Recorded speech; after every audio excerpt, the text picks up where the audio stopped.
हमला आवर का हदफ मैं ही था। वाक़े का ईरान जंग से कोई ताल्लुक नहीं। अमरीकी सदर ट्रंप की हमले के बाद मीडिया से गुफ्तगू।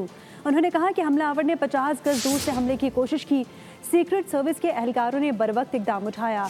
जल्द मालूम कर लेंगे कि ये क्या वाहिद शूटर था। जो लोग बहुत बड़े इकदाम करते हैं वो बड़ा असर छोड़ते हैं। उनके साथ ऐसा होता है। इस मुल्क का मजाक उड़ाया जाता है।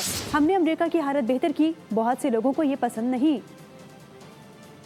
Captured. They're going to his apartment. I guess he lives in California, and he's a sick person, a very sick person, and we don't want things like this to happen. I think it's very important that I say, though, and I told the representatives of the evening, they did such a beautiful job. It was such a beautiful evening. And again, they're talking about free speech in our Constitution. That's what it's all about, not just White House correspondence. It was really based on free speech in our Constitution.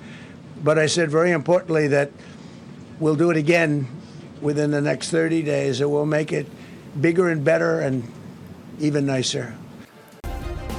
Subscribe करें और bell दबाएं ताकि कोई खबर रह न जाए।